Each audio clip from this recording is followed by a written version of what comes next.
నమస్కారం. అందరికీ శుభోదయం. నేను మీ అనుపమ.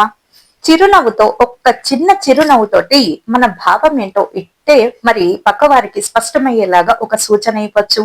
ఎప్పుడు కూడా ప్రశాంతంగా ఉండాలి. ప్రశాంతంగా ఉంటూ మీరేం చెప్పాలనుకున్నారు అది నవ్వుతూ చెప్తే మరి ఆ నవ్వులోనే సగం రోగాలన్నీ మటుమాయమైపోతూ ఉంటాయి. ప్రశాంతంగా ఉండాలంటే ముందు హాయిగా ఎప్పుడు నవ్వుతూ ఉండండి. పరిస్థితి ఏది ఎలా తిరిగినా సరే. మరి ఈ సూచికను తప్పకుండా పాటించేటటువంటి ప్రయత్నం చేయండి. ఇది జీవితము ఒక రోజు చాలా ఆనందంగా ఉంటుంది. ఒక రోజు ఏదో తెలియని బాధ ఉంటుంది. అది ప్రతి ఒక్కరి జీవితంలో జరిగే సంఘటనలే. వాటిని మరీ అంత పెద్దగా తీసుకోకుండా ఎప్పుడు నవ్వుతూ హాయిగా ఉండేటటువంటి ప్రయత్నం చేయాలి.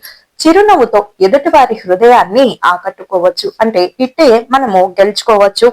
కఠినమైన మాటలతోటి మీరు చెప్పేది యథార్థంగా అదే భావం వచ్చినప్పటికీ ఆ కఠినమైనటువంటి పదజాలం ఉందనుకోండి, కఠినమైన మాటలు ఉన్నాయనుకోండి, మరి వాటిని ఎవ్వరూ కూడా వినేటటువంటి అవకాశం ఉండదు. భావం మంచిదే, మీ భావం మంచిదే, కాకపోతే నవ్వుతూ చిరునవ్వుతో చెప్తూ ఉండాలి. దరహాసంతో చెబితే కనుక అవతల వారికి బాధ కలిగించదు.